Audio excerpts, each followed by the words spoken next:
예, 혁신의 길 사회민주당 수권을 위한 준비된 정당으로 나아가기를 제안드립니다. 부산에서 올라온 부대표 후보 기호 1번 김명미라고 합니다. 인사드립니다.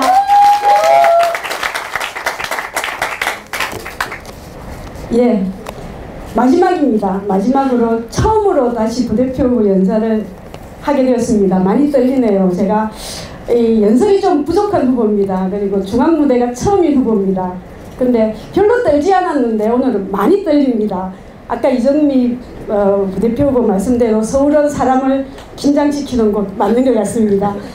네, 저는 7월 4일 선거를 치르면서 봉화를 들러서 인사를 시작하고 노무현 대통령께 이런 말씀을 드렸습니다. 당신이 꿈꾸던 그 따뜻한 사회민주주의 국가 제가 만들어 보겠으니까 제발 부탁드립니다 말씀드리고 시작했습니다. 그리고 봉화 거쳐서 저 혼자 시외버스를 타고 망월묘역을 참배했습니다. 늘 빛이었죠. 진보를 하는 분들 늘 빛인 그곳을 슬픔이 아닌 희망으로 당당히 걸어 들어갔습니다.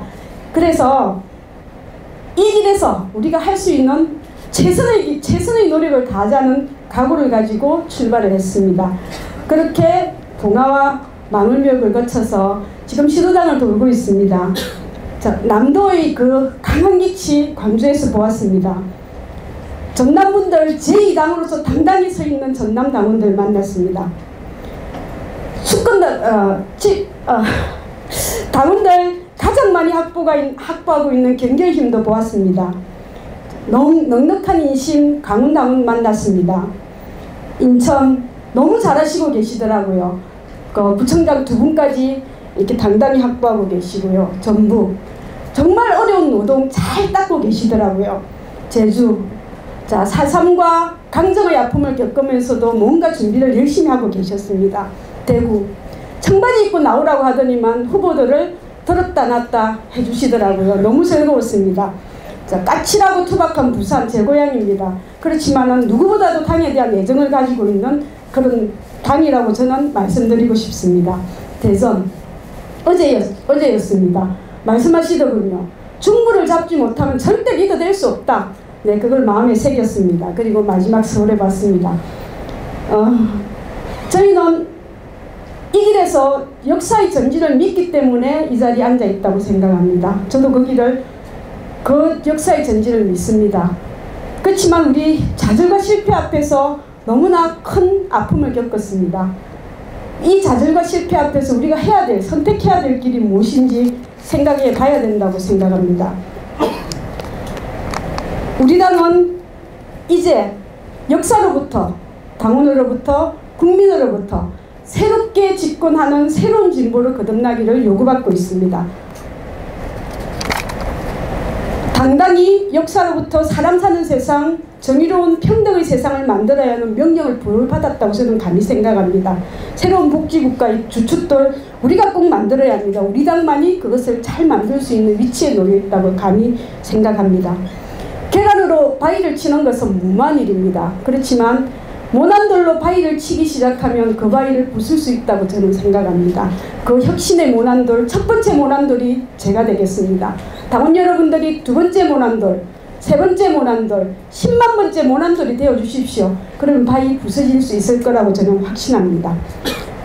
그리하여 시민의 시야에서 사라진 진보를 시민의 관심 밖으로 밀려난 진보의 역사를 다시 세워야 합니다. 혁신의 길 가장 앞자리에 제가 서 있겠습니다. 어려운 지역과 당원을 누구보다도 잘 챙기는 부대표 저는 될 수 있습니다. 힘들어 나가 떨어지는 당원들에게 용기를 주는 그런 부대표 꼭 되겠습니다. 실제 삶의 현장에서 실천한 경험을 바탕으로 구체적 방향을 제시하겠습니다. 말이 아닌 생활에서 사민주의를 실천하는 부대표가 될 수 있다고 저는 자부합니다. 그래서 그 길에 4가지의 작은 약속을 여러분에게 드립니다. 국민의 집과 같은 카페형 사회민주주의 센터를 만들어 보겠습니다. 이게 16개 시도당 다 만들어지면 국민과 자연히 잘 소통할 수 있다고 생각합니다. 소상공인 자영업자 정책위원회, 비정규직 정책위원회를 만들어 그냥 만드는 것이 아니고 국회의원 5분과 제대로 소통하고 제대로 법 발의해서 국민들한테 제대로 홍보하는 부대표 되겠습니다. 그리고요, 제가 지역에서 일을 하다 보니까 참 어려운 점이 있습니다. 잘 안 되는 부분 보완하기 위해서 하나 꼭 해보고 2년 내내 노력해서 꼭 성취하고 싶은 한 가지가 있습니다. 지역과 중앙의 순환 보직제 문제를 2년 동안 제가 가장 큰 과제로 안고 실천해 보겠습니다. 그리고 제가 지역에서 늘 하던 일, 백양마을학교, 작은 도서관 이런 일들을 해왔습니다. 2002년 대통령님 출마를 통해서 정치에 스스로 물려나와서 지역에서 열심히 닦았던 문화기반, 교육기반, 이 경험을 바탕으로 문화기반이 정치기반으로 성화할 수 있는 어떤 방법이든 강구해 보겠습니다. 이 혁신의 길 앞에 맨 앞에 서 있겠습니다. 그래서 시민이 주인되는 정당, 국민과 소통하는 정당, 어려운 이웃을 배려하는 정당, 기존 패권을 과감히 혁신하는 그런 진보 정당을 만들기 위해서 맨 앞에 서서 열심히 달려가겠습니다. 그래서 혁신의 모난돌이 되어보겠습니다. 지지와 성원 부탁드립니다. 감사합니다. 반갑습니다. 정호진 후보께서 이름 때문에 굉장히 곤혹스럽고 개명까지 검토하셨다고 하는데 요즘 이름 때문에 곤란을 겪고 있는 사람이 저만 할까 싶습니다. 네, 기훈 권성입니다. 반갑습니다. 네, 오늘로 이제 12일의 여정이 끝났습니다. 굉장히 많은 곳을 다녔는데요. 제가 진보정당 한 10여 년 동안 이런 당직 선거는 처음이었던 것 같습니다. 전국 당직 선거를 가면은 각 후보들마다 각자 따로 오십니다. 이 유세장에. 그리고 유세가 딱 끝나면 어디로 가셨는지 다 없어집니다. 각 지역마다 자신을 지지하시는 분들을 열심히 만나시는 이제 그런 선거들을 계속 해왔었는데 이번 선거는 우리 그 빵빵한 수행원이 달려있는 문정은 후보를 빼고는 나머지 대표, 부대표 후보들이 승합차 한 대에 타고 예, 유세장까지 같이 와서 밥도 먹고 유세도 하고 끝나고 나면 후보들끼리 뒤풀이도 하고 그랬습니다. 사실 이번 대표단 선거에 나오신 분들 면면을 보시면 알겠지만 지난 10여 년간의 진보 정치를 이끌어왔던 일기 리더들 아무도 안 계십니다. 다 새로운 얼굴들이십니다. 하지만 이것 하나만은 제가 확신할 수 있습니다. 지난 12일 동안 만나본 대표, 부대표 후보님들 정말 이 당을 새롭고 강력하게 끌어나갈 수 있는 충분히 준비되어 있는 후보들이다. 이 속에서 우리의 혁신은 반드시 이루어질 수 있다는 확신을 갖게 되었습니다. 제가 12일 동안 많은 당원들을 만나면서 정말 고맙고 위로가 많이 되었습니다. 강원에 갔는데 진보정당 생활 10년 만에 처음으로 당직 선거에 출마했다는 그런 말씀을 하는 후보도 있었습니다. 전북에 갔는데 그날 굉장히 더웠어요. 근데 민생당사 우리 3.5톤짜리 민생당사가 내려갔잖아요. 김재시 위원장님이 이 당사가 너무 아까우셔가지고 그 떼약볕 아래서 2시간 내내 김제시를 뺑글뺑글 도셨습니다. 이렇게 각 지역마다 너무 열심히 이 당을 위해서 자신을 바치고 헌신하고 노력하는, 그리고 지역 주민들과 함께하는 우리 당원들을 보면서 정말 더 열심히 뛰어야 되겠구나, 더 열심히 실천해야 되겠구나, 이런 생각을 했습니다. 사실 우리가 이 당에 함께 모였을 때 서로 같이 있다는 것만으로도 위로가 되고 너무 고마웠던 존재였습니다. 하지만 아시겠지만 이제 선거가 진행이 되면서 아직까지 우리가 좁혀야 할 거리가 아직은 많이 남아있구나, 이런 거 확인을 하셨을 겁니다. 근데 저는 이런 생각을 하게 되었습니다. 우리가 이 당에 모였을 때, 우리가 고맙고 정말 위로가 되는 존재가 되었을 때 이유는 딱 하나였습니다. 진보정당을 하는 사람이 민주주의를 파괴해서는 안 된다. 그런 세력과는 과감하게 결별하자라고 하는 하나의 이유였습니다. 저는 우리 당의 첫 번째 혁신의 성공은 이번 선거에 있다고 봅니다. 정말 자신이 가지고 있는 생각을 아낌없이 치열하게 그렇게 토론하되 민주적 결정을 통해서 만들어진 우리 당의 결정을 또 누구보다 더 열심히 승복하고 그것을 확장시켜 나가는 그런 역할을 하시기를 바랍니다. 민들레당이든 정의당이든 혹은 사회민주당이든 이 당명 선거에 쏟아부으셨던 여러분들의 열정과 에너지가 결정된 당명에 2배, 3배 더 발휘되기를 진심으로 부탁드립니다. 저는 부대표 후보가 되면 2가지를 하고 싶습니다. 이 당이 많은 것을 한꺼번에 할 수 없습니다. 하지만 한 가지를 열심히, 꾸준히, 그리고 반드시 성공시켜서 국민들에게 실질적인 삶에 이득이 될 수 있는 그런 사업을 해나가는 정당이 돼야 된다고 봅니다. 민주공화국 사회에서 국민이 갑이 되어야 합니다. 그런데 모든 국민이 을의 구렁텅이에 빠져 있습니다.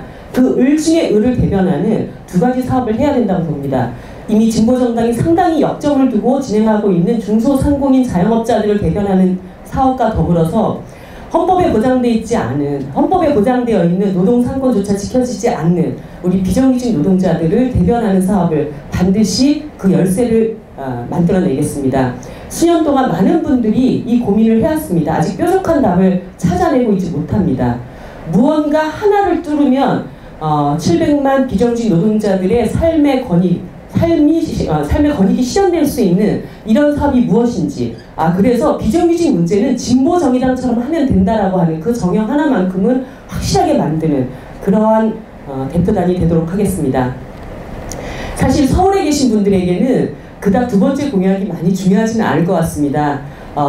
당원들이 부르는 어디에서든 당원들이 정말 이 민생 현장은 반드시 와주십시오라고 하는 곳 어디든 꼭 달려가는 부대표가 되겠습니다. 서울은 여기 너무 훌륭하신 세 분의 서울시장 후보님들 누가 당선되시더라도 두 분 또 협력해서 함께 잘 풀어나가실 거라고 봅니다. 저는 지방에 더 열심히 다니겠습니다. 네. 마지막 말씀드리겠습니다. 사실 우리 당이 그동안 많은 혁신을 얘기해 왔습니다. 맞습니다. 낡은 것과는 과감히 결별하고 구태는 확실하게 협파해야 합니다. 하지만 이제 우리 진보정의당이 앞으로 나아갈 길, 이 길에는 여러분들 정말 자긍심이 넘치는 정당으로 여겨주십시오. 자긍심이 가득한 당원들이 되어주십시오. 이제 여러분들은 국민 누구를 만나도 나는 진보정의당 당원이라고 당당히 어깨 펴실 수 있습니다. 그런 여러분들의 자긍심을 한층 북돋우는 그런 매력적인, 그래서 언제 어디서든 우리 국민들이 우리에게 말을 걸고 기대고 싶고 함께하고 싶은 그런 매력적인 정당을 함께 만들어 가겠습니다. 여러분들과 함께 제2기 진보정의당 과감하게 더 치열하게 함께 열어가겠습니다. 감사합니다. 서울시 당원 가족 여러분 반갑습니다. 부대표 출마자 중에 유일한 생물학적 남성 후보 기호사번 김명기 후보 인사드리겠습니다. 인천 당원분들이 질문이 한번 왔습니다. 사회민주당을 만들기 위해서 출마했냐, 부대표가 되기 위해서 출마했냐, 그래서 제가 솔직히 말씀드렸습니다. 처음에 사회민주당 당원이 너무 되고 싶고 그 당명이 우리에게 굉장히 유리한 점이 있을 거라고 생각해서 출마했는데, 광주 첫 연설을 가서 그 당원분들의 반응을 보고 부대표가 꼭 돼야겠다고 생각하게 됐다고 말씀드렸습니다. 제가 사회민주당을 지지하는 설명을 좀 드리겠습니다. 지금 종북에 대해서 걱정이 좀 많이들 있으신 건데요. 얼마 전에 독일 사회민주당 책을 쓰신 유시민 당원님을 만나서 인터뷰를 잠깐 했는데, 그분 말씀에 의하면 유럽 13개 연합에 사회민주당이 돼 있는데 뭘로 공격을 할 것인지 자기는 잘 모르겠다, 그렇게 말씀하신 바가 있고, 저는 정치는 좀 이슈를 좀 주도해야 하는데 지금 지난 7, 8개월 동안 우린 계속 0몇 %대에서 계속 이슈를 주도하지 못했습니다. 사회민주당으로 되는 순간 이슈를 주도할 수 있고, 되는 순간 5%에서 10% 지지율 예상되고 예견됩니다. 포천의료원에서 지금 의사를 하고 계신 김종용 당원 같은 경우는 얼마 전에 당 게시판에 한 달 안에 5,000명 당원이 예상된다. 또 어제 몇몇 분들은 특별당비 100만 원씩 해서 지금 5분, 6분 현재 올라왔는데 그 정도의 애절한 마음이 있으시다는 거죠. 시점에 대해서 좀 말씀드려 보겠습니다. 지금 시점이 우리나라에서 현재 가능한 것이냐, 좀 더 있다 해야 되는 거 아니냐, 노동에 계신 분들 좀 더 오신 다음에 해야 되는 거 아니냐, 그 얘기 저번 첫 번째 당명 진보정의당 정할 때도 조준호 대표님과 저하고 옆에 앉으면서 얘기했거든요. 그때도 들어오신 다음에 하자, 사회민주당 들어오신 다음에 하자, 별로 들어오시지 못할 상황인 거죠. 지금 노동 계신 분들도 지금 분할되고 좀 정신 없죠. 지금 힘든 상황인 겁니다. 시점, 유럽에서 130년 전부터 사회민주당 시작됐고 우리나라 GNP로 지금 충분히 시작할 수 있습니다. 시점에 대한 문제 별로 없다고 생각됩니다. 확장성 문제인데요. 지금 SI 같이 우리가 SI에 연합해서 가입해서 함께 유럽의 총수들과 공동 대응하면 이번 국정원 문제, 뭐 박근혜 여러 가지 문제들 함께 대응해서 혹시 우리가 구속되고 뭐 하면 유럽의 총수분들이 오셔서 TV에 얼굴 나오고 하면 확장성 지금보다 훨씬 유리하다고 판단됩니다. 그리고 지금 진보신당에서 얼마 전에 3위로 사회민주당이 올라갔었는데 지금 사회민주당을 관심 갖는 분들이 꽤 많이 있는 거죠. 진보신당에도 지금 3인 블록이 있지만 통합진보당 좀 싫긴 하지만 그쪽에서도 3인 블록이 있고요. 민주당 쪽에서도 있는 겁니다. 그리고 사회학회 단체에서 13개 단체들이 지금 우리의 사회민주당 당명을 지금 기대하고 있고 함께 하고 싶어 하고 있는 중이죠. 사실 지금 몇몇 분은 당비 내고 들어오셔서 투표에도 지금 참여하고 계십니다. 이 얘기는 곧 확장성에 있는 부분에서 지금 정의당보단 훨씬 유리하다고 보는 거죠. 제가 경기도 고양시 덕양을 위원장을 맡으면서 진보 정의당으로 당원을 못 모셨어요. 뭐 다른 분들은 잘 모셨는지 모르는데 굉장히 힘들었습니다. 진보 정의당과 통합진보당, 진보신당 설명하기 너무 어려웠고 2, 3일 걸쳐서 설명해도 잘 못 알아듣으시죠. 그거 설명하기 굉장히 어렵습니다. 지금 뭐 진보자 빼고 정의당으로 지금처럼 열심히 하면 된다는 분들 계신데 우리가 언제 열심히 안 했습니까? 열심히 안 해서 지금 0.9%인가요? 방법을 바꿔야 된다는 거죠. 쉽게 가자는 겁니다. 제가 30분 정도를 한 달에 당명 개정하면서 모셨는데 그 중에 25명은 사회민주당을 모릅니다. 몰라요. 근데 그분들이 들어오는 이유는 중산층으로 살다가 어려워졌어요, 삶이. 국가가 기본적인 복지를 해주고 싶은데 유럽에서 해준다. 이 나라 지금 하고 있다. 우리가 함께 하자. 정부와 재벌을 통제하는 유일한 방법은 시민들이 정당 가입하는 방법밖에 없다. 함께 해주십시오. 잘 모르시는 시민들이 가입해 주셨어요. 5분 정도 걸렸습니다. 5분. 이게 저만 되는 게 아니라 모두들 된다고 보는 거죠. 그래서 전 사회민주당이라는 당명은 2년 뭐 여러 가지 제가 꼭 3인주의자가 아니더라도 꼭 정의주의자만 정의당을 하는 거 아니듯이 되는 장사라는 겁니다. 사회민주당은 되는 장사인 걸 다시 한번 고민해 주셨으면 좋겠습니다. 제가 부대표에 꼭 돼야 되는 이유를 좀 말씀드릴게요.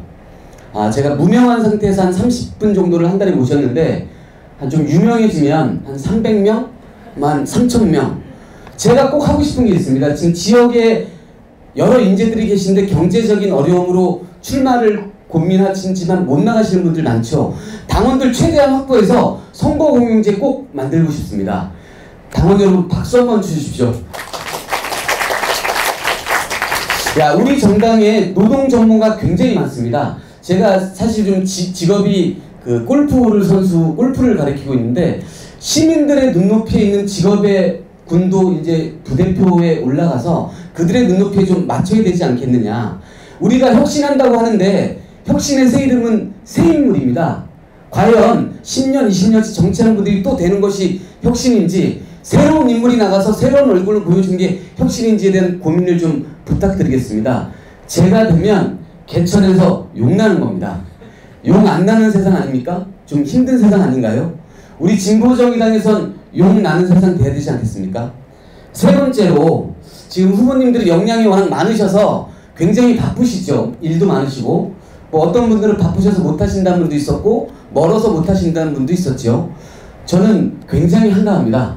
그리고 회사 뭐 다 휴가 내놓고 지금 하나도 안 바쁩니다. 좀 투표하실 때 고민 좀 해주셨으면 좋겠습니다. 그 새로운 인물에게 과감한 혁신 맡겨주십시오. 과거의 인물에 의해서 한 발짝으로 앞으로 못 나가고 있습니다. 그 혁신 제가 하겠습니다. 부대표 꼭 하고 싶습니다. 준비됐습니다. 당원 가족 여러분 시켜주십시오. 감사합니다. 네, 다시 한번 인사드리겠습니다. 진보정의당 중앙당직선거 부대표 선거에 입후보한 기호 5번 새로운 바람, 새로운 에너지 청년부대표 문정은입니다. 반갑습니다. 네, 저희 수행원들이 선거운동을 처음 해봐서 저렇게 몰려있네요. 티가 나게 몰려있네요. 네, 전국을 11일 동안 다녔는데도 아직도 저러고 있습니다. 네, 많이 아쉽습니다. 네, 반갑습니다. 사랑하는 서울시당 당원 여러분, 문정은입니다. 지난 4일부터 시작됐던 전국순회 전국순회 선거운동을 마치고 이제 마지막 일정으로 서울시당 중부 청소년 수련관에 서 있습니다. 네, 오늘은 제가 마지막 발언 순서이다 보니 선배님들 그 후보 연설도 듣고 많은 생각들이 오갑니다. 제가 어저께 저녁에 경기도의 한 남성 당원으로부터 긴 전화를 받았습니다. 딱 첫 마디가 그런 질문이셨어요. 어느 쪽이에요? 문자로 보면 어느 쪽입니까? 그렇게 말씀을 하시길래 이 대답을 어떻게 해야 되나 또 한동안 고민을 했습니다. 제가 청년 부대표에 입후보할 때 너무나 많이 들었던 질문 두 가지가 있는데요. 첫 번째가 어느 쪽이냐, 어느 정파냐, 어느 계열이냐. 두 번째, 사진과 실물이 왜 이렇게 다르냐. 이 질문이 두 가지였습니다. 근데 마지막 선거 일정을 하는 어제 저녁에도 이제 그 전화를 받게 된 것이죠. 그래서 그런 말씀 한번 드려봤습니다. 제가 근본이 없습니다. 제가 근본이 없어서 어느 쪽이라고 말씀을 드리기가 어렵습니다. 라는 말씀 드렸습니다. 이번에 저희 당직 선거 치를 때 우리 안에 관성들 사실 남아있지 않았나 냉정하게 돌아봅니다. 어느 쪽에 어떤 후보들이 나오고 어떤 이야기들을 하는지에 대해서 아직까지 관성 남아있었다고 생각합니다. 그리고 그동안 친하셨던 당원분들, 그리고 이야기하기 편하셨던 분들끼리 이야기하고 그러셨던 거 아니었는지 그런 고민해봅니다. 그래서 그 당원님의 바람은 근본 없는 사람들의 근본이 되어달라라는 주문이셨습니다. 그래서 저는 청년 부대표로서 당의 새로운 균열들을 만들어 가겠습니다. 지금 본의 아니게 우리 당의 어떤 열기들이 당면 선거에 집중되어 있는 경향성을 보이는데요. 사실상 제가 관심 있는 것은 우리 당이 앞으로 어떤 당명을 선택하든지 간에 사회민주주의적 정당을 더욱더 강화시킬 수 있는 방향에 제가 어떤 역할을 할 것인가에 대한 것에 더 관심이 많습니다. 저는 어떤 당명이 되든지 간에 제가 당에서 하고자 하는 역할과 내용들에는 변함이 없을 것을 약속드리겠습니다. 그럼 본격적으로 제가 청년 부대표에 나오게 된 이유를 말씀드릴 텐데요. 한국의 진보정당 매우 어렵다고 합니다. 위기라고 합니다. 근데 찬찬히 생각을 해보니 조봉환 선생님이 진보당 때부터 한국의 진보정당은 항상 위기였던 것 같습니다. 우리가 진보정당을 하면서 위기가 아니었던 적이 있었나 세상 다시 돌아봅니다. 그러고 보니 위기라고 말할 때 우리가 그걸 위기다라고 얘기하는 것이 아니라 그 위기를 어떻게 돌파하는지에 대한 자신감 있는 내용으로 보여줘야 한다라는 생각이 듭니다. 이렇게 어렵고 힘든 진보정당의 상황 속에서 저는 농부의 마음을 떠올려 봅니다. 농부는 다음번 농사를 위해서 가뭄이 들고 어려운 상황이어도 새 알의 씨앗을 꼭 남겨놓는다고 합니다. 다음번 농사를 지어야 하기 때문이죠. 한국 사회에서 대안을 이야기하고 미래 집권을 이야기하는 진보정당이 다음번 농사를 위한 미래세대 육성을 하지 않는다는 것은 국민들을 향한 비난이라고 생각합니다. 그런 이유에서 청년 부대표, 미래세대 육성을 위한 전략적인 방향의 육성과 저 같은 청년 리더십들 적극적으로 키워주셔야 한다고 생각합니다. 박수가 나올 타이밍인가요? 네, 감사합니다. 지난 우리 당의 혁신 당 대의원 선거 때 대회 때 이런 해프닝이 있었죠. 당에서 35세 미만의 청년 부대표를 통과시키는 안이 올라왔는데 청년 부대표 폐지안과 또 연령 인상안이 나왔습니다. 저는 그 당시 대의원 발언권이 없었기 때문에 창간인석에서 손톱을 물어뜯으면서 조마조마하게 그 상황을 보고 있었는데요. 이제 폐지안에 대해서는 저희 청년 당원이 적극 이제 토론을 해서 유지하기로 하였고 연령이 올라갔습니다. 그래서 사실 저희 청년 캠프 수행원들이 이렇게 열심히 하는 이유가 저희가 경선을 준비했기 때문입니다. 오늘 서울시당 위원장 선거에 이 경선을 하는 모습을 보니 너무 부럽다는 생각이 듭니다. 저도 제대로 된 경선 한번 치러서 당의 분위기도 새롭게 형성하고 저희 정치적 역량들도 키워갈 수 있는 그런 선거 기대했었는데 연령을 올려놓으시고 실제로 출마를 안 하신 선배님들께 너무 아쉽습니다. 다음번에 제대로 한번 맞붙어볼 수 있는 그런 선거 기대하겠습니다. 네, 청년 부대표, 청년 리더십 키워주십시오. 한국 사회의 청년들, 한국 사회의 모순을 온몸으로 맞닥뜨리고 있습니다. 지역을 돌아보니 지역과 중앙의 격차, 청년 세대가 온몸으로 맞닥뜨리고 있었습니다. 공부를 하고 싶어서 대학을 간 청년들, 높은 등록금 때문에 시름시름 앓고 있었습니다. 저 역시 학자금 대출로 대학을 간신히 졸업했습니다. 하지만 이 문제가 결코 청년 세대만의 문제가 아니라는 것을 똑똑히 알았습니다. 제 등록금 역시 부모님들이 많이 마련해 주신 부분이 있었고 실제로 등록금 문제가 청년이 해결할 수 있는 문제는 아니었습니다. 그럼에도 불구하고 청년이 정치를 시작하고 청년 세대를 이야기한다는 것은 그들의 삶에 대해서 정확하게 알고 더 가까이 다가가서 제대로 전달할 수 있는 역할을 청년 대표가 할 수 있다는 생각들 때문입니다. 네, 청년 부대표, 청년 리더십 아직 배울 게 많습니다. 선배 당원분들께 궁금한 것이 많습니다. 그동안 10년이 넘는 역사 동안 진보정당 읽어오시면서 어떤 실패와 좌절들이 있었는지, 앞으로 우리 진보정당 어떻게 나아가야 되는지에 대해서 궁금하고 들을 이야기가 많습니다. 저절로 경청하는 리더십이 형성되겠습니다. 열심히 듣고 열심히 공부하겠습니다. 우리가 스웨덴의 총리들, 스웨덴의 3인당을 이야기하면서 젊은 정치인을 배출하는 스웨덴 3인당의 힘에 대해서 이야기합니다. 올로프 팔메라는 총리는 26살 때 총리의 보좌관으로서 정치를 시작했죠. 그리고서는 31살 때 총리가 되었고 36살 때 총리가 되었던 정치적 경로를 가지고 있습니다. 우리 당도 그런 미래 세대를 육성하는 리더십을 키워낼 수 있는 씨알이 있다고 생각합니다. 유럽의 스웨덴 3인당을 부러워할 것이 아니라 당에서 성장하는, 당에서 키워주는, 비로소 당을 성장시키는 그런 제대로 된 리더십을 보여드리겠습니다. 이번에 청년 부대표를 만들어 놓으시고 일종의 할당 개념으로 제가 당선이 되니 저에게 표를 주지 않겠다라는 선배님들 적지 않게 만났습니다. 우리 당이 혁신의 모습으로 청년 부대표를 만들어 놓고 저를 꼴등으로 통과시켜 주시는 그런 우를 범하시진 않겠죠? 선배님들, 출마하신 부대표 선배님들이 깜짝 놀라도록 우리 내 똑바로 해야겠구나, 제대로 해야겠구나, 우리가 국민들에게 혁신의 모습을 보여줄 때 청년 리더십에 대한 육성을 제대로 하겠다라는 모습을 투표 결과로 보여주셨으면 감사하겠습니다. 새로운 바람, 새로운 에너지, 당에서 크는 리더십 제대로 보여드리겠습니다. 기호 5번 문재원이었습니다. 감사합니다. 네, 반갑습니다. 별로 여러분들의 주목을 받지 못하는 대표 선호선입니다. 감사합니다. 제가 우리 부대표분들은 아시겠지만 전국을 돌아다니면서 좀 징징 울고 다녔습니다. 굉장히 외로운 후보다.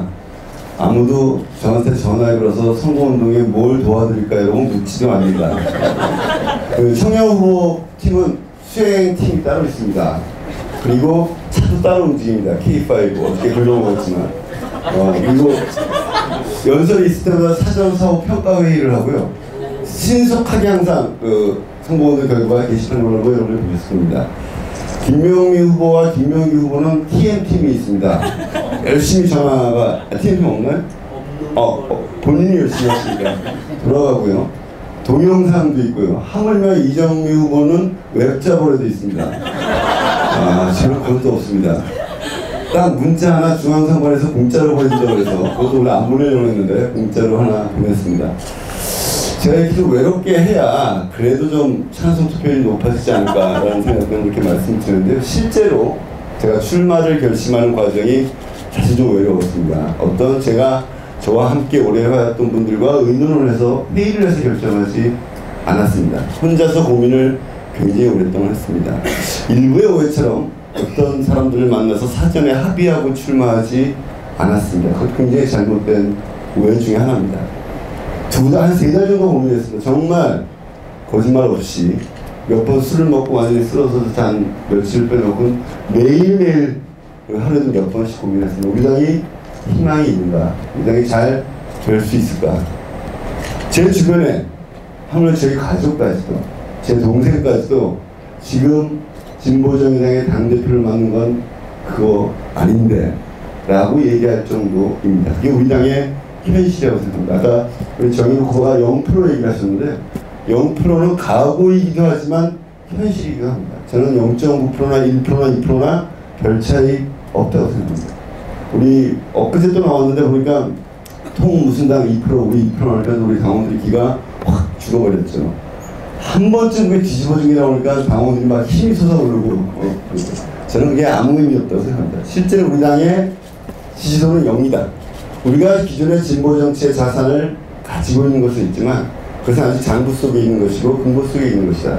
그것을 현실화시키지 않으면, 그것을 혁신을 통해서 바꿔내지 않으면 우리 당의 지지는 없을 것이다. 이런 각오를 갖고 시작해야 한다고 생각합니다. 그래서 고민을 많이 했습니다. 그래서 제가 갖고 있는 결론은 그런 거였습니다. 나갈까 말까. 이 당에 희망이 있는가 없는 거 아닐까. 없다면 나가지 말아야 되겠다. 희망이 매우 큰가? 그래도 내가 나갈 필요가 없다. 제 결론은 그거였습니다. 희망은 매우 낮다. 우리 당이 미래의 가능성이 높지 않다. 매우 낮은 가능성을 전제로 해서 그렇다면 거꾸로 전통적인 진보정치 운동을 해오지 않았던 내가 필요할 수도 있다. 이런 각오를 갖고 출마를 결심했습니다. 저는 그런 생각합니다. 우리 진보정의당 만들고 난 뒤에 들어온 분들도 계시지만 대부분의 그 전에 어떤 흐름을 갖고 있습니다. 특히 여기 모이신 분들은 한 자유로운 개인으로 입당하신 분들도 있지만 옛날에 이러저런 인연이 있던 분들이 많습니다. 우리들 내부의 생각의 차이, 우리들 내부의 어떤 견해의 차이, 이런 것들이 하나가 될 수 있을까? 내지는 이게 통합될 수 있을 것인가에 대한 의문이 가장 첫 번째 의문입니다.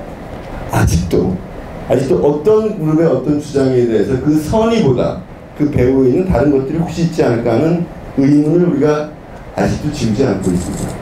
어떤 사람들이 혹시 좀 더 많은 자리를 차지해서 나중에 우리 의사와 다르게 일방적으로 끌고 가지 않을까 하는 그런 공포심이, 미래에 대한 두려움이 없지 않습니다. 그런 움직임이 이번에도 조금 있었다고 생각합니다. 그러나 그래도 저는 우리한테 굉장히 소중한 것이 우리들 내부에서 서로 민주주의적으로 서로 존중하고 민주주의가 결정된 것을 따를 수 있는 각오와 준비는 작년에 그 많은 시행착오를 겪어서 충분히 되어 있지 않나. 그것이 거꾸로 우리의 자산이 되었다. 저는 그렇게 생각합니다. 진보의 단점 중에 하나가 독선적입니다. 자기 머릿속에 모든 이상과 꿈이 다 들어있습니다. 실현하는 방법도 있습니다. 세상을 분석하는 틀, 문제를 해결하는 방법도 거의 어떤 도식처럼 정해져 있습니다. 그게 그룹마다 틀리기도 합니다. 어떤 경향의 차이도 있긴 합니다.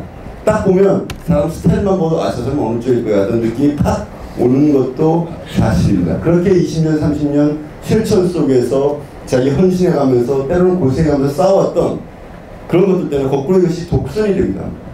독선이 되면 민주주의를 무시합니다. 수단과 방법을 가리지 않아도 내가 세지는 것이 곧 대중을 위한 것이다, 민중을 위한 것이라고 착각하게 됩니다. 어느 당이 얼마 전에 광주에 모여서 5천 명 모여서 힘을 얻었다고 합니다. 그분들로서 그랬을 것입니다. 그러나 그건 그분들끼리의 힘입니다. 그건 진정한 의미의 진보정당이 저는 아니라고 생각합니다. 그러나 우리 여기 있는 분들은 저는 그런 경험을 충분히 뼈아프게 끔찍하게 겪었다고 생각합니다. 그것이 우리의 희망의 근거입니다. 이런 얘기를 합니다. 자주민주 통일을 했던 분들 중에서 제일 착한 사람들, 평등평화 생태연대 했던 분들 중에 제일 착한 사람들, 국가의 정의, 시민의 자유를 주장했던 분들의 제일 착한 사람들 우리들한테 여기 이렇게 모여있는 것이다. 이것이 우리들의 희망의 근거라고 생각합니다. 저는 사실 이번 시도가 마지막이라고 생각합니다. 만약에 이번에 우리 당이 실패하면 저는 진보정치 10년 사라질 거라고 생각합니다. 여기 했던 분들 정치하지 말아야 된다고 생각합니다. 저를 포함해서. 노동운동 하시던 분들 노동운동 하셔야 되고요. 시민운동 하시던 분들 시민운동 하셔야 되고, 아니면 대개 깨어있는 시민으로 열심히 살아서 좋은 정당의 표선진을 하면 됩니다. 우리 당이 실패하면 더 이상 진보의 희망 없다는 게 제 생각입니다. 아까 말씀드렸듯이 이 착한 사람들이 모여서 마저도 서로 통합하고 존중하고 새로운 길을 만들어내지 못한다면 진보의 미래는 없다.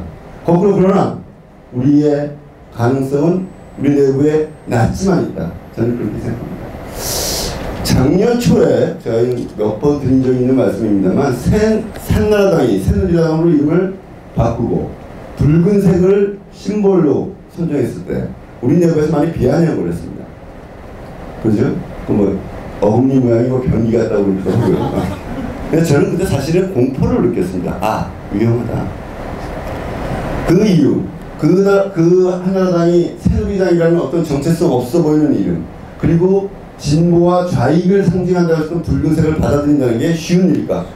근데 의외로 일사불란하게 받아들였습니다. 물론 그 대전제는 그쪽이 그렇게 민주적이지 않기 때문이다 라고 볼 수 있습니다. 내정된 후보, 대통령 후보의 지도력이 먹혔을 겁니다. 박근혜 씨. 그러나 저는 그것만이 아니라고 생각합니다. 그 사람들은 필요하다면 우리가 푸른색을 쓰는 것보다 그 사람들이 붉은색을 쓰는 건 그 내부에서 몇 배의 논란이 있을 수 있는 건데, 필요하다면 바꿀 수 있다는 그 혁신력을 붙여봅시다. 에 대한 각오와 실행력. 저는 이것이 진보주의 모두에게 없기 때문에 우리가 실패했다고 생각합니다. 지난 선거 실패, 5월 12일 날 보여줬던 그 장면, 우리 모두에게 책임이 있습니다. 안철수가 문재인이 그쪽을 얘기하기 전에 우리가 큰 책임이 있습니다. 그 한계를 우리가 보여준 것입니다. 우리도 혁신하지 못했고, 그리고 민주당도 혁신하지 못했고, 그렇기 때문에 아직은 불투명한 안철수가 서게 되고, 그 내부에서 어떤 멋진 모습과 감동도 만들어내지 못한 것이 패배의 원인이고, 시간적인 수순한 작년 5월달에 우리는 패배의 불길한 징조 1호를 우리 진보정치가 띄웠다는 심각한 자책감부터 시작해야 한다고 저는 생각합니다. 우리는 혁신이 없었습니다. 이제부터 혁신을 해야 합니다. 지난 6월 16일 날 7가지 약속을 이야기했습니다. 그 내용 중에 일부에 대한 찬반도 있었습니다만 저는 그것은 혁신의 이제 발판이라고 생각합니다. 7월 21일 날 이제 혁신이 본격적으로 시동이 걸리는 날이다. 당명도 바꾸고 권력이 강한 당대표를 통해서 시동이 걸리는 날이다. 그렇게 생각합니다. 그래서 이제 본격적인 출발입니다. 그렇게 생각합니다. 제가 내세운 정책 길게 설명드려서 몇 가지만 말씀드리겠습니다. 작지만 강한 정당 만들겠다. 현대적인 정당 만들겠다고 했습니다. 그 첫 번째가 국가 운영의 새로운 비전을 만들겠다는 것입니다. 보수는 지금을 지키는 것입니다. 그래서 새로운 그림이 필요하지 않습니다. 진보는 새로운 미래를 만들겠다는 것입니다. 새로운 그림이 필요합니다. 그런데 어쨌거나 대개 한두 개의 정책을 내놓고 그것을 밀거나 어떤 정책에 반대하는 것으로 승부해왔습니다. 이젠 그래서는 안 됩니다. 국가 운영의 비전을 내세워야 됩니다. 모델하우스를 그려줘야 됩니다. 그저 방이 많다, 햇빛이 잘 들어온다, 이거 가지고 되지 않습니다. 그 국가 운영의 비전은 최소한 모델하우스가 안 되면 설계도에서 보여줘야 되고, 설계도가 안 되면 조감대로도 보여줘야 한다고 생각합니다. 그 기준 속에서 우리가 여태까지 얘기했던 정책과 하나하나가 다 부합하는지, 제대로 위치 지어진 것인지, 옳은 것인지, 국민에게 설득력 있는 것인지 다 재정비해야 됩니다. 예를 들면 작년에 우리가 30대 재벌을 3,000개를 쪼개겠다고 했습니다. 그럴 수만 있다면 속이 시원하겠죠. 과연 그것이 우리가 얘기하는 새로운 사회를 만드는 기본 방향이 될 수 있을 것인가. 이런 것들 다 재점검해야 된다고 생각합니다. 여기서 얘기를 좀 깊게 들어가 보죠. 우리들 내부에는 그저 좋은 세상이란 막연한, 그저 상식적인 미래를 갖고 있는 사람도 있지만 굉장히 훈련되고 연구하고 고민해온 어떤 구체적인 미래 이상을 갖고 있는 사람들이 있습니다. 그러나 그 만약에 이상이 그대로 내놔서 국민들에게 설득력 있게 지지받을 자신이 없다면, 또는 그 이상으로 바로 나갈 수 없다면 우리가 합의할 수 있는, 국민에게 내세울 수 있는 그림을 내놓아야 합니다. 그것이 무엇이라고 이름 붙였든 그것은 내 견해와 충돌한다가 아니라 내 견해와 70%, 80%밖에 맞지 않지만 그것을 내놓고 일단 국민들을 설득해 나가고 그것이 성취되는 과정에서 더 나아갈 수 있는지를 검토해야 된다라는 여유와 타협, 이건 선의를 믿기 때문에 하는 타협, 이런 타협이 저는 있어야 된다고 생각합니다. 그런 의미에서 국가 운영의 비전을 함께 만드는 것, 앞으로 우리 당에서 굉장히 중요한 일이라고 생각합니다. 저도 학생운동하고 노동운동하고 파업하고 구속도 됐었지만 제가 노동운동을 했다라고 이름 붙이기는 부끄럽습니다. 전통적인 노동운동을 해오고 진보정당을 해오지 않았기 때문에 제가 대표가 될 때 일각에서 우리 진보정당의 오래된 노동가치가 무너져 내리는 것은 아닌가 하는 우려 있다고 알고 있습니다. 제가 정진우 의원님을 예를 들면 만나고 인천과 이쪽에서 현장운동하는 분들 만날 때 그런 얘기를 했습니다. 제가 출마하면서 했던 고민 중에 하나가, 만약에 내가 당대표가 되면 정진우 의원님, 당신이 전교조 찾아가서 우리 당 당대표가 천호선이야 라고 좀 당당하고 자신있게 얘기할 수 있을까 고민했습니다. 현장에서 뛰는 친구들이 있는 그 친구들 찾아가서 우리 당 당대표가 참여정부 때 대변인을 하던 천호선이야 라고 얘기했을 때 그 자신있게 공감하고, 그래 나 너희 당 갈게, 쉬울 수 있을까? 그런 생각 했습니다. 그런 고민 안 한 바 아닙니다. 그러나 저는 다른 모습을 보여드리겠습니다. 노동자의 권익을 대변하고 노동자의 힘을 키우고 노동자의 정치적 힘을 강화하는 것, 어떠한 이의도 없습니다. 다만 그 방식과 그 대변의 폭을 넓혀나가겠다, 이런 약속을 드립니다. 그 부분 걱정하지 않으셔도 되고, 오히려 노동자를 대변하는 활동들은 더욱더 확대해 나갈 것이다, 이렇게 약속드리겠습니다. 다만 그 노동자는 생산 현장에 있는 노동자입니다.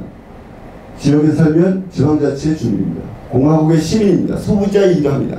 이 노동자들의 종합적인 요구, 일하면 노동자고 거리에 나오면 정치적 시민인, 이것이 구별되지 않는 우리의 하나의 요구들, 일하는 모든 사람들을 위한, 그리고 모든 힘없는 을들을 위한 정당을 만들어야겠다는 약속을 드립니다.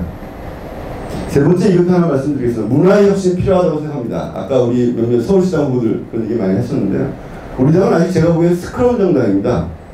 스크럼 짜는 거 기억나시죠? 해보신 분도 많겠지만 스크럼 짜는 어깨가 든든합니다. 우리끼리는 피가 통합니다. 체온도 통합니다.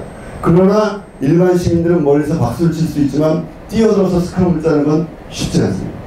이런 스크럼 정당을 뛰어넘어서 이제는 누구나 쉽게 참여할 수 있는, 거리낌이 없는, 가치에만 동의하면 그 외에는 아무런 불편이 없는, 오히려 참여하면 신나는 그런 정당이 되어야 되는데, 우리의 소위 진보 진영의 대한문학 집회를 보면 시민들이 혹시 관심이 있어도 서서 본다는 것마저도 엄청난 용기를 필요로 하는 그런 것들이 우리들의 오래된 관성과 관행입니다. 이런 것들을 하나하나 짚어서 극복하겠습니다. 성차별적 요소, 그 다음에 장벽, 폐쇄적인 것, 부담을 주는 것, 오해를 불러일으키는 이런 모든 문화적 요소들을 하나씩 다 제거해 나가는 것, 그리고 바꿔나가는 것들이 꼭 필요하다고 생각합니다. 이것이 제가 나가고자 하는 당의 방향입니다. 뭐 대충 찬반이니까 51% 넘지 않을까 하는 그런 기대를 갖고 있습니다. 그래도 저는 7월 21일이 굉장히 고민입니다. 대표 수락 연설이라는 게 있습니다. 수락이라는 표현은 제가 보기엔 좀 잘못된 표현 같아요. 약간 좀 시범방져요. 가만히 앉아있는데 누가 모셔서 하는 게 아니라 자기가 하겠다고 나와서 됐으면 감사의 연설, 저는 사무총장님께 대표 당선자 감사의 연설 이렇게 좀 바꿨으면 좋겠다는 생각이 드는데, 그 연설을 할 때 이미 별로 인기도 없는 대표 선거지만 그 앞에 당명이 먼저 확정이 됩니다. 제가 사무총장님께 들은 것은 밤 12시에 당명을 오픈한다고 합니다. 뭐가 될지 모르겠습니다. 그러면 그때 현수막부터 그때부터 밤에 밤새 작업이 들어가고 일부 사람들은 미리 들을 거고 상당히 많은 사람 현장에 올 겁니다. 제가 대표 당선 감사의 연설을 하기 전에 분위기가 어떨지 생각하면 끔찍합니다. 저는 3개를 다 준비합니다. 원래는 사회민주당이랑 정의당 2개만 준비하려고 했거든요. 민들레당이 약해 보여서. 근데 지금 분위기가 민들레당이 막 치고 올라오고 있어서 3개의 연설을 동시에 준비해야 된다. 전날까지. 3개의 연설이 어떻게 보면 기본 제가 하겠다는 내용은 다 똑같지만 기조가 많이 다를 겁니다. 사회민주당, 특히 이것은 상반의 문제를 따라서 굉장히 무거운 일입니다. 그런데 그걸 3개 준비하는 것까지는 감수를 하겠는데 앞에 이제 딱 특정 동명이 확정됐을 때 제가 감사 연설하기 전에 반이 나가버린다든지 스틱스 앞마당에서 막걸리 판이 벌어진다든지 이럴 가능성이 꽤 있다고 봅니다. 그만큼 우리가 당명을 소중히 하고 치열하게 붙고 있죠. 저는 그걸 뛰어넘기를 기대합니다.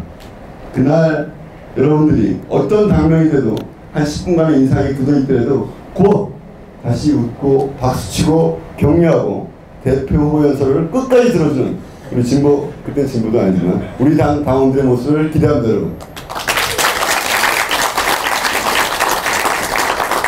이제 얼마 남지 않았습니다. 내일부터 투표입니다. 투표 좀 많이 해주시고요. 그리고 서로 격려도 해주십시오. 서울시장 뭐 열심히 좋은 의가 가문다고 했는데 열심히 하시되 대표 후보 연설, 대표 후보에 대한 선거는 사실 저는 처음에 나올 때 아까 말씀드렸지만 51%가 돼도 좋다. 저한테 보내는 찬성의 표가 이런 거예요. 저랑 좀 가까웠던 분들은 사실 제가 아까 처음에 외롭다고 했지만 나가지 말라고 그랬습니다. 나가봤자 당신이 원하는 계약할 수 없을 것이다. 저랑 좀 거리가 있는 분들은 우리 편, 나랑 생각이 좀 똑같은 사람이 있었으면 좋겠는데 아직 그런 사람이 마땅히 안 보이니까 너를 차선으로 지지하겠다. 이런 느낌 같은 거 있었습니다. 그래서 저는 제가 약간 오기가 생겨서 사람들한테 그랬어요. 찬성, 제가 싫으면, 제 공약에 반대하면 반대표를 던지십시오라고, 물론 이런 공적인 자리에서 얘기 아니고요. 사적으로 얘기했는데, 제 생각은 그랬습니다. 저에게 보내는 표는 적극적인 참여와 협력과 동지의 표현이었으면 좋겠습니다.